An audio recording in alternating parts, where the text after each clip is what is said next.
السلام عليكم ورحمة الله وبركاته. بسم الله الرحمن الرحيم. الحمد لله رب العالمين، والصلاة والسلام الأتمان الأكملان على خير خلق الله أجمعين، وبعد. بعدكم حميد الله سبحانه وتعالى نكutakia swala salamu Mtume wetu Muhammad sallallahu alaihi wasallam. Leo katika Ramadhani ya pili, siku ya pili, tunamwomba Allah subhanahu wa ta'ala atukubalie somo zetu, atukubalie swala zetu na ibada zetu, na atuwafikishe tuweze kunufaika na mwezi mtukufu wa Ramadhani kama lilivyokuwa lengo la mwezi huu. Tuombe Allah subhanahu wa ta'ala atusamehe madhambi yetu. Kutokana na khairi ambazo zinapatikana katika mwezi mtukufu, basi ni vyema Muislamu kupupia katika kuzitambua hizo khairi, na miongoni mwa njia za kujua khairi hizo ni kusoma. Kwa hiyo Mtume wetu Muhammad sallallahu alaihi wasallam anasema innamal ilmu bitta'allum, hakika ya elimu ni kwa kujifunza. Huwezi kujua jambo mpaka ujifunze. Hivyo basi nimeonelea kwamba kwa wakati huu tuweze kupeana jambo muhimu sana ambalo litatunufaisha katika mwezi wetu huu mtukufu Ramadhani. Hapa mbele yetu kuna muhadhara ambao ulitolewa na Sheikh Allah marehemu, ambaye tayari amekwisha tangulia kwa Mola wake, ambaye anaitwa Sheikh Abdullah bin Saleh Al-Qusairi Allah marehemu, ambaye alifariki mwaka 2024 katika mwezi wa Ramadhani, si mbali mwaka juzi. Huu ni muhadhara wake ambao aliutoa katika mwezi mtukufu wa Ramadhani, muhadhara ambao umebeba anwani inayosema ratiba ya Muislamu katika Ramadhani. Muhadhara huu kuna ndugu au miongoni mwa wanafunzi wa Zaid bin Thabit ambaye kaupata akaona ni vyema atunufaishe wengine kwa muhadhara huu, akawa amenitumia mimi, na mimi nikaona kwamba ni vyema pia na mimi ni uwasilishe kwa ndugu zangu pia, kwani ni muhadhara ambao una manufaa kama vile anwani yake ilivyo, ratiba ya Muislamu katika Ramadhani. Yani siku zote ili mtu mambo yake yaende sawa, lazima awe ameyapangilia katika ratiba, ajue muda fulani anafanya nini na muda fulani anafanya nini. Kwa hiyo tutaanza muhadhara huu kama ambavyo ameutoa Sheikh Allah marehemu, na baadaye kuja kuwekwa katika mfumo wa maandishi. Na mimi leo hii nina utafsiri kwa lugha yetu ya Kiswahili kwa ajili ya ndugu zetu kwa sauti na picha, ili mtu aweze kuona kile ambacho kinasoma na pia asikie kwa sauti na lugha yake ambayo yeye anaifahamu. Naam. Muhadhara huu unaanza na mukaddima kwa kusema alhamdulillahi rabbil alamin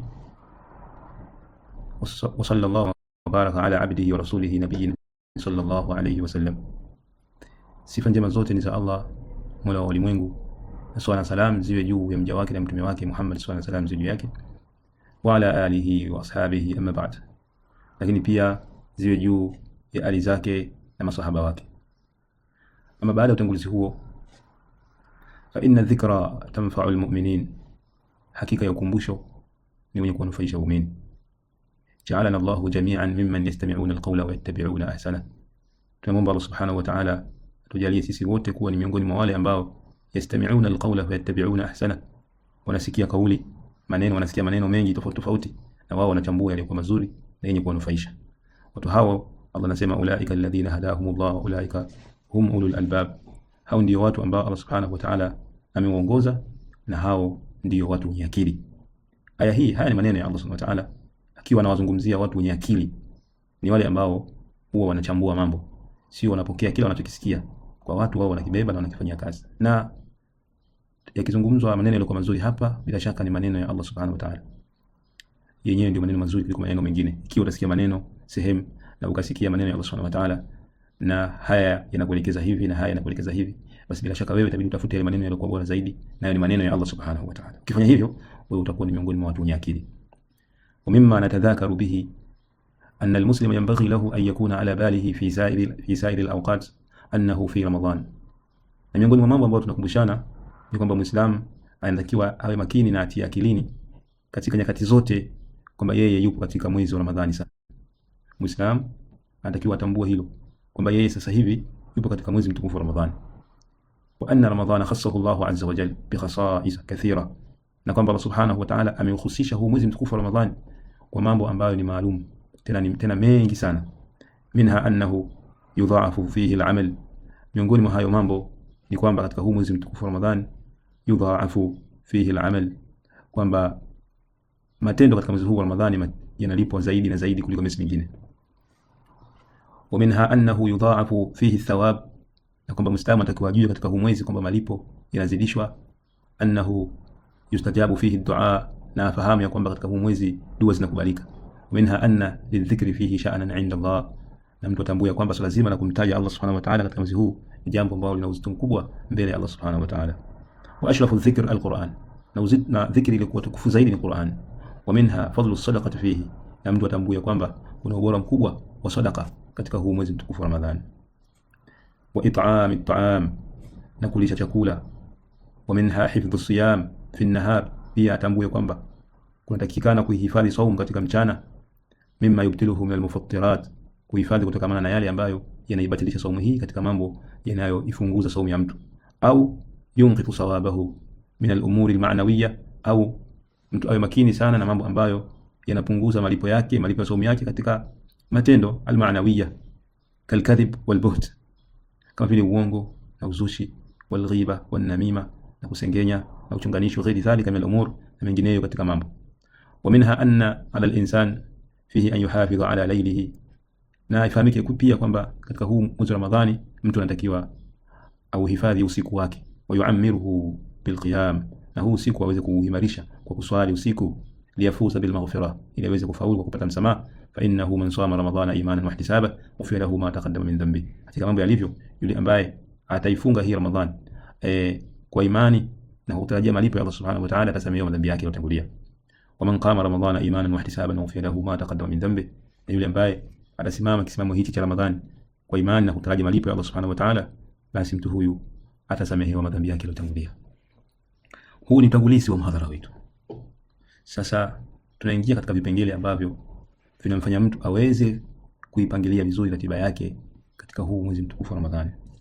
Jambo la kwanza kabisa ambalo Muislamu anatakiwa alizingatie katika huu mwezi mtukufu wa Ramadhani ni kwamba min ahammi almuhimmat, katika mambo ambayo ni muhimu sana, ayatadhakkara almar'u sahifata al-a'mal wa annaha tutwa wa turfa. Muislamu anatakiwa aukumbuke ule ukurasa wake wa matendo. Tunajua kwamba mtu akifanya matendo huwa yanaandikwa.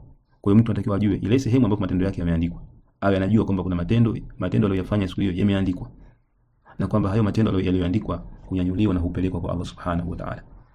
Sahifatu an-nahar tutwa ba'da al-'asr wa qabla ghurubi ash-shams, atambue kwamba ukurasa wa matendo yaliyofanywa mchana huo unakunjwa na unapelekwa kwa Allah subhanahu wa ta'ala baada ya al-'asr na kabla ya jua kuzama. Wa sahifatu al-layl, na ukurasa usiku tutwa baada al-fajr wa qabla tulu'i ash-shams, na ukurasa wa matendo yaliyofanywa usiku unakunjwa baada ya alfajiri na kabla ya kuchomoza kwa jua. Fa inna Allah ta'ala yurfa'u ilayhi 'amalu al-layl qabla an-nahar wa 'amalu an-nahari qabla al-layl, hakika Allah subhanahu wa ta'ala hupelekwa kwake matendo ya usiku kabla ya matendo ya mchana na matendo ya mchana kabla ya matendo ya usiku. Na ifahamike kwamba wal yawmu fi shar'i tabi'u li laylati allati qabla, ifahamike kwamba katika sheria ya Uislamu ukizungumza siku au mchana wa usiku, mchana au siku ni ile ambayo inafuata usiku ambao umetangulia.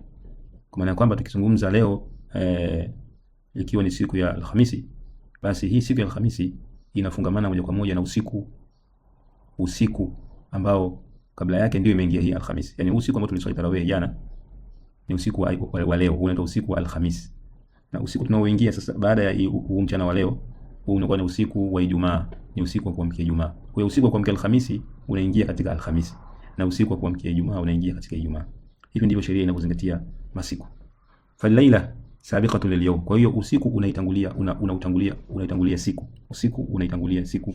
Wal-yawm tabi'u lil-laila, na mchana unautangulia usiku, kwa maana kwamba usiku wa siku unatangulia kabla ya siku, usiku wa siku unatangulia kabla ya siku, ikiwa ina maana kwamba ule usiku ambao umeingia unakuwa ni usiku wa siku inayofuatia, na usiku unaokuja unakuwa ni usiku wa siku inayokuja, ni siku mpya.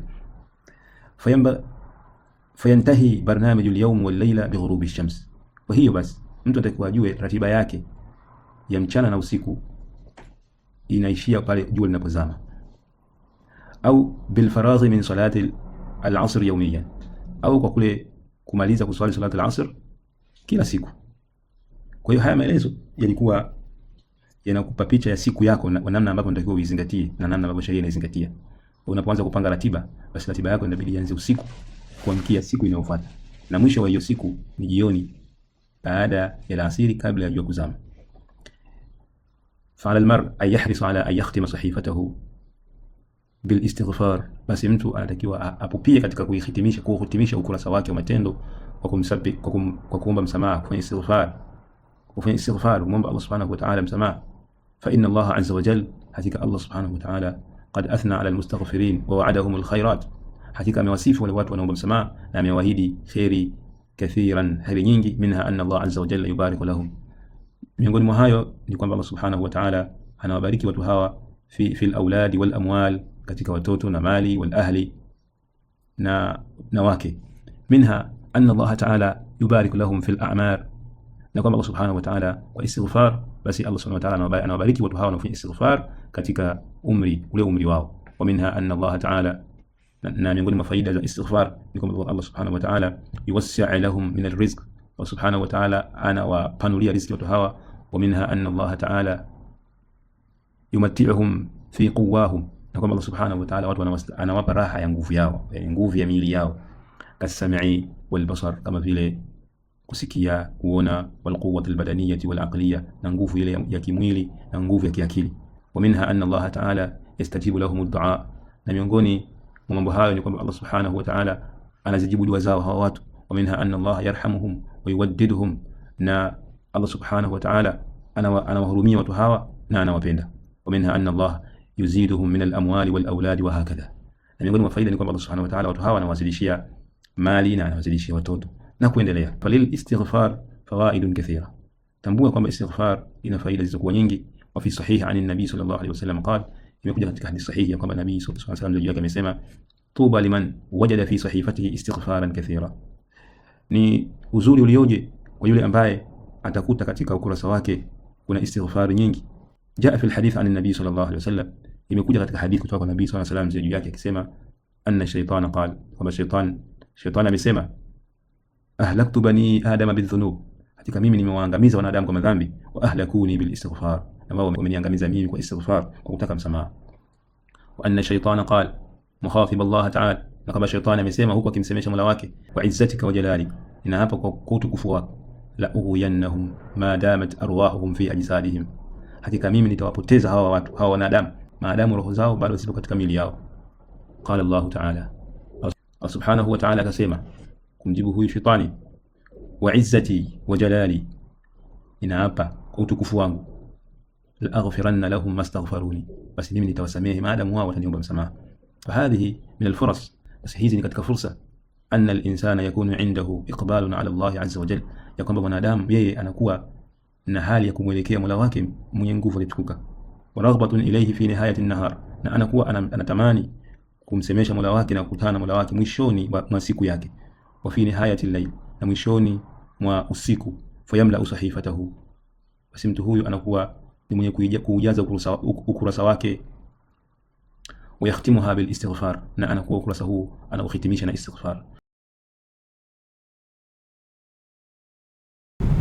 Fa innahu taji sahifa, hakika istighfar ndio taji ya ukurasa wako wa matendo mema. Hadha awwal shay, hili ni jambo la kwanza.